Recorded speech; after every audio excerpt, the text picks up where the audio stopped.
This is what we're capable of, but we've just forgot our power. We've just fell asleep on the watch thinking that we're conscious, but we're not.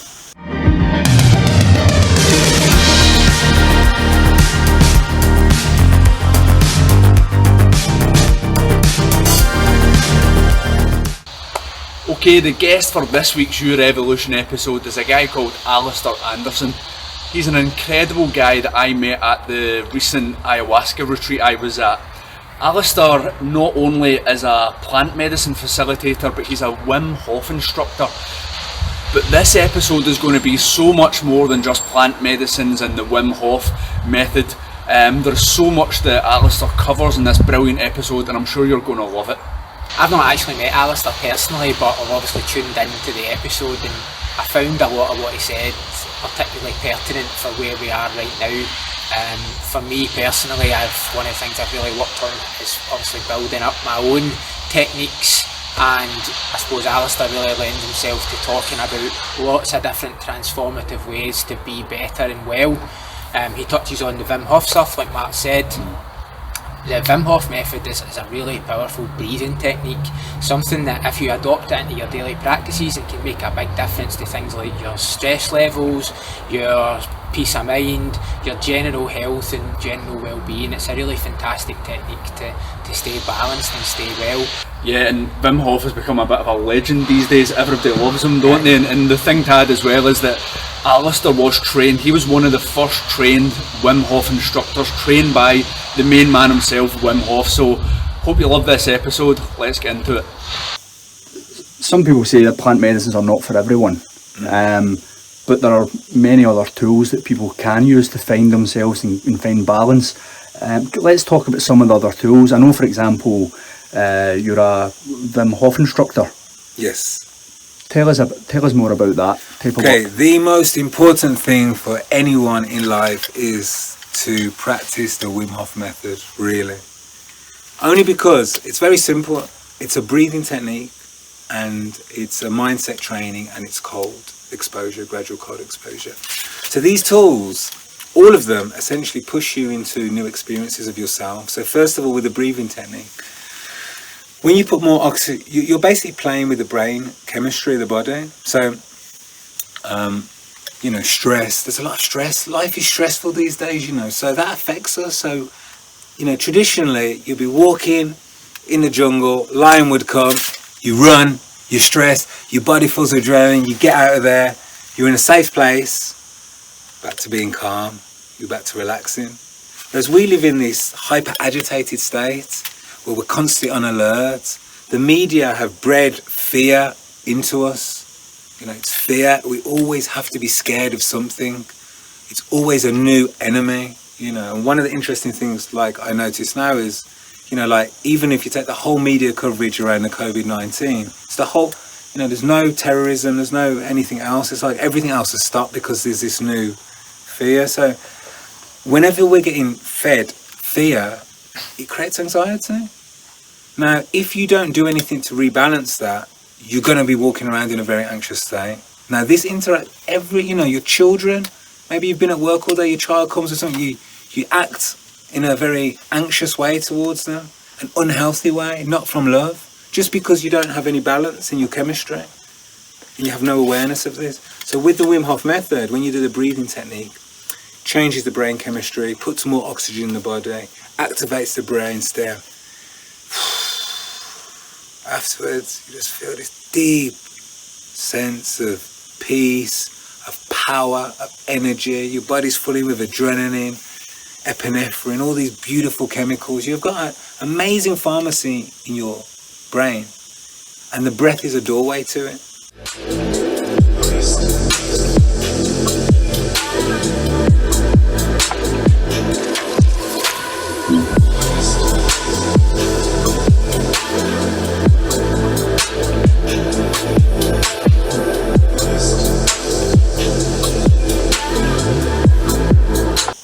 So we do these breathing techniques, and this is amazing. This is free as well. You can go onto YouTube, Google Wim Hof breathing tutorial. It's for free. Lie on your floor and just start taking a few breaths, and you will see within 15 minutes what oxygen can do for the body. Now, after the breathing, there's also a cold exposure. When you put your body completely in ice cold water, it activates the whole system, the immune system. So you get a great flood of endorphins for the whole body. You feel super alive. Now, the first time you feel like you're going to die. You feel like you're going to die. You're like, you can't do it, but you can. And then after these first times, you start to say, wow, you go like, I can't live without the cold now. I cannot live. I don't feel alive until it literally enlivens you. And these are natural healing methods that we've always had, you know. So, for example, in China, you know, you hear Qi. They're doing their breath work. In India, the prana work. All these things, you know, all these different things you can do. Whereas the work with the Wim Hof Method is very simple, just deep breathing. It's so simple. But this breath practice, it's up there with plant medicine as probably the single most important thing that can change the health of the body, because the breath is what, you know, it controls everything. If you put more oxygen, more energy, the mitochondria of your cells are all firing, you're literally operating at a higher level than you would be normally. Now, most people we're at this stage now where exercise and food, like most people feel, okay, I need to eat this sort of food, or I need to eat healthy food. But people don't understand the importance of breath. Breath should be the first port of call. A lot of inflammation is the cause of the root of a lot of diseases. The breath, when you breathe deeply, it switches off the cytokines, the inflammatory markers in the blood. So it's super healthy, it's the best thing. And it's something that you do every single day since you've been born, and you pay no attention to it. And this is why we're in this situation, because our society is suffering from a lack of attention. We've been tricked to pay our attention into things that don't serve us. So as I went on my process, I started paying more attention to things that do serve me. And then over time, because you notice that if you start breathing after 1 week, 2 weeks, you notice the effects. It's very obvious. So through this attention on breath, on cold, your life just transforms. And like I said, you got cold water, go home, take a hot shower. Next time you finish, just turn it cold, 30 seconds, see what happens. Because this is all about, like, health is not something,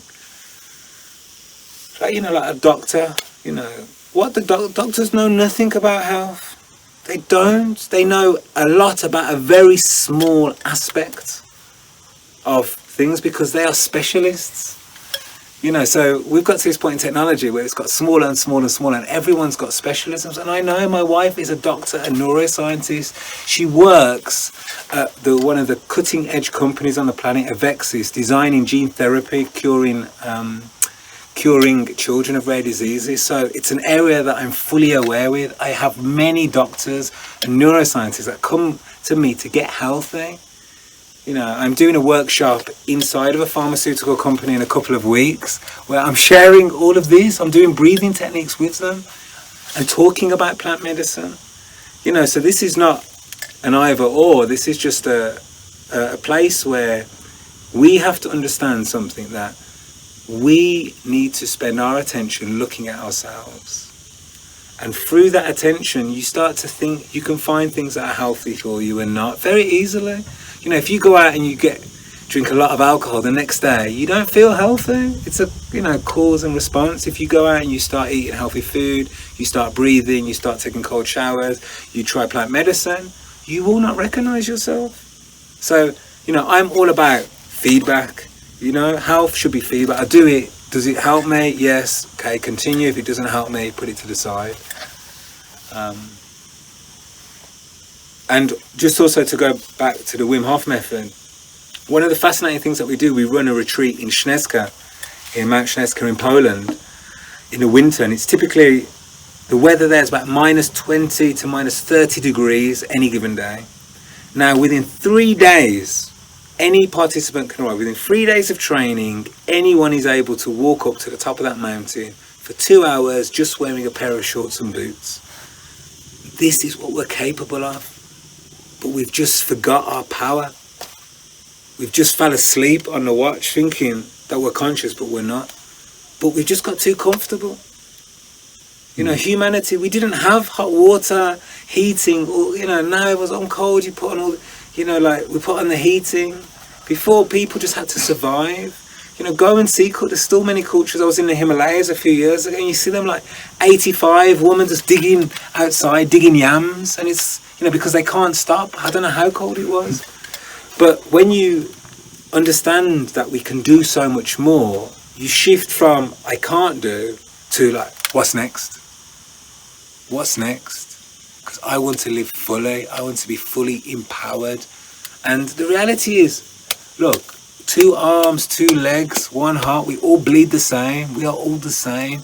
Anyone is doing anything that you want to do, you can do it.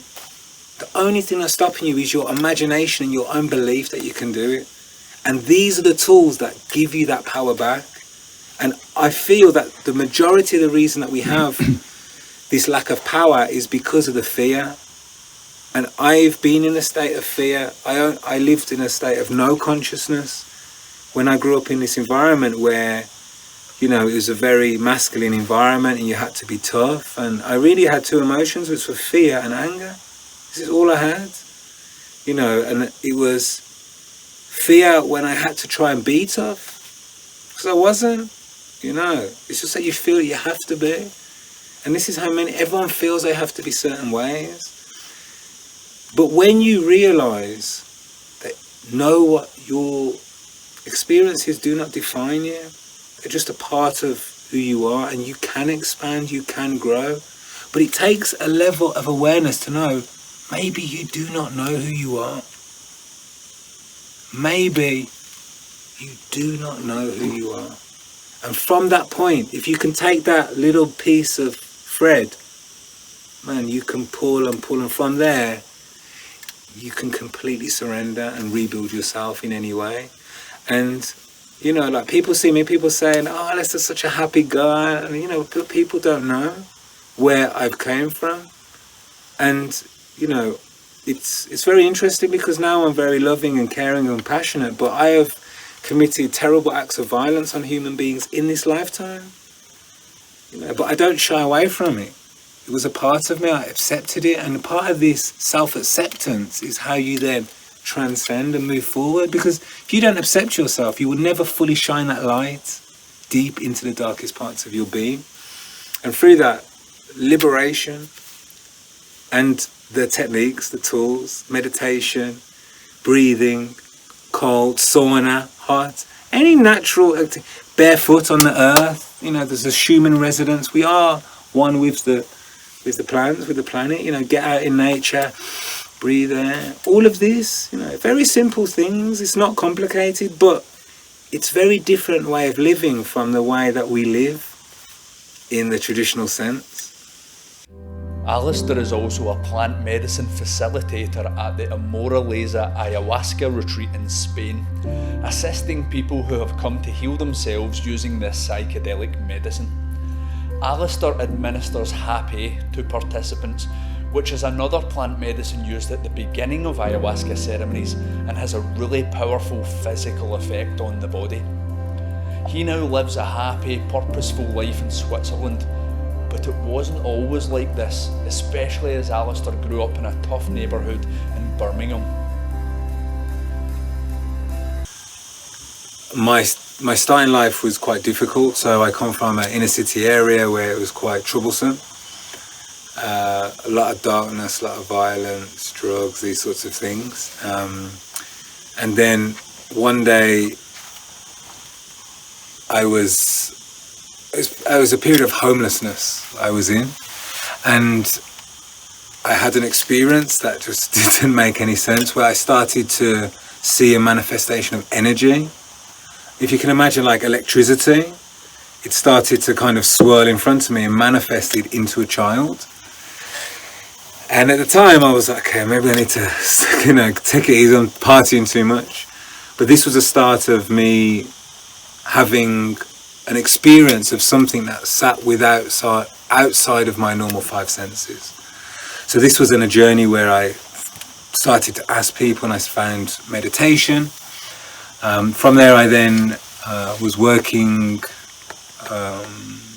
in London for some time, I moved to London.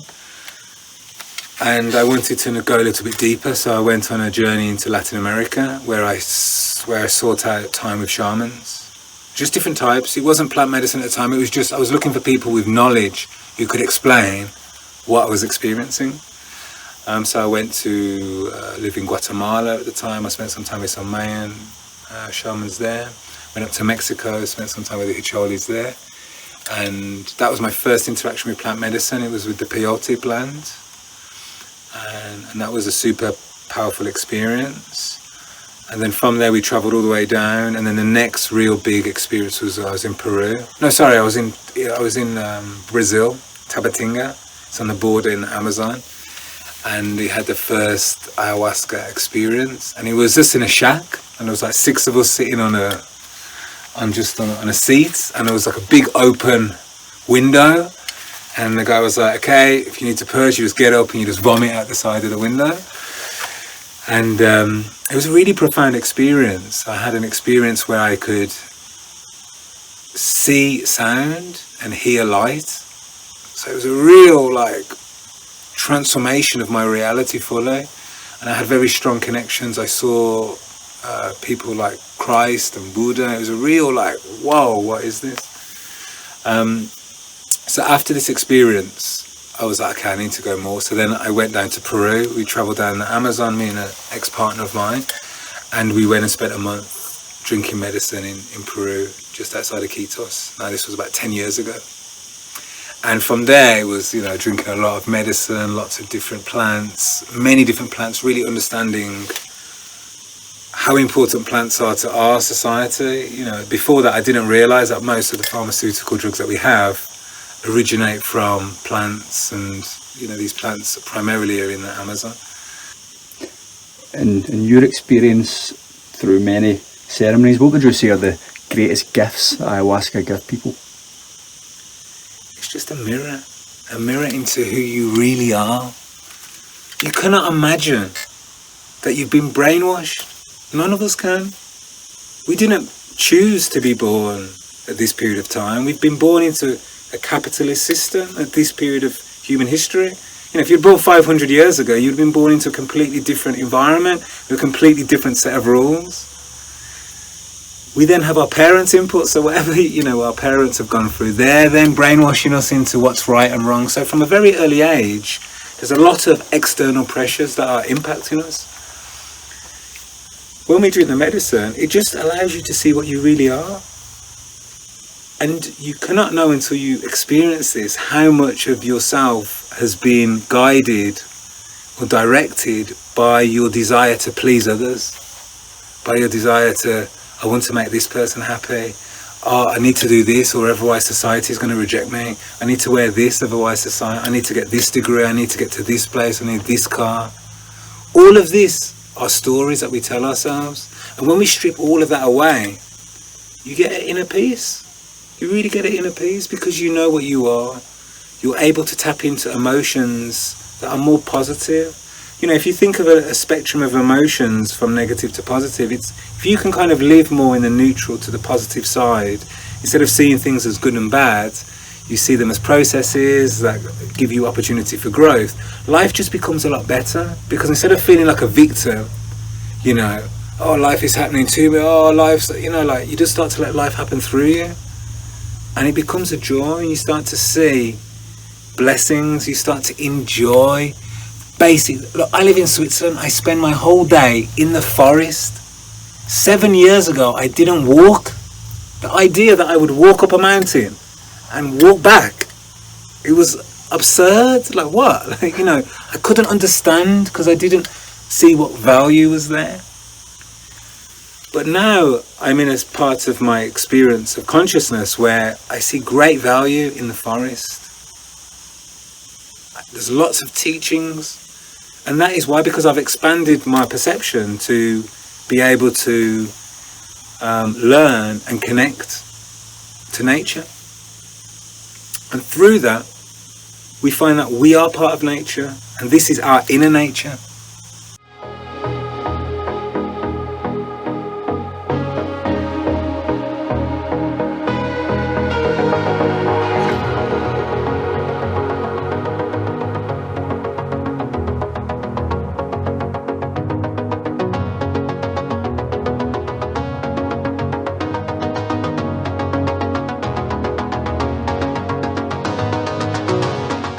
in your experience here, have you seen people change before your eyes? And you might see someone come in on a Friday, and then on the Sunday you see a completely different person. Every weekend.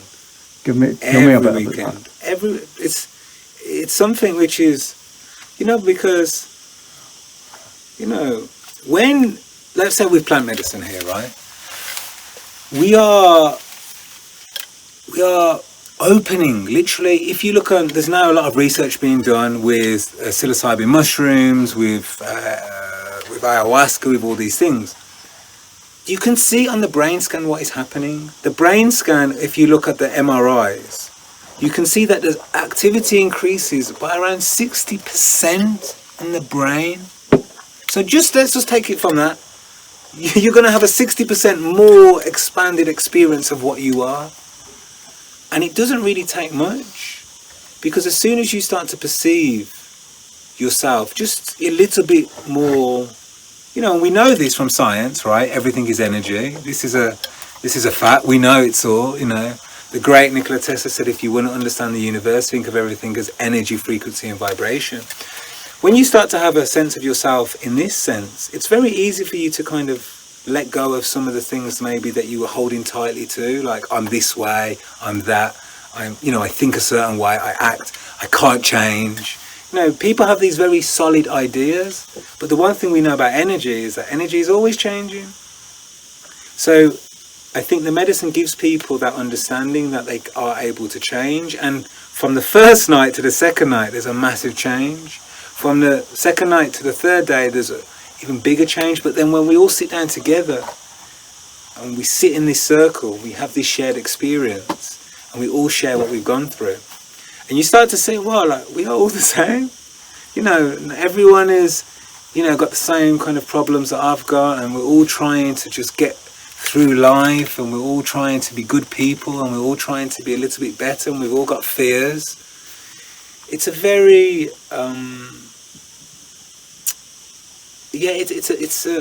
it allows you to really accept yourself and not judge yourself.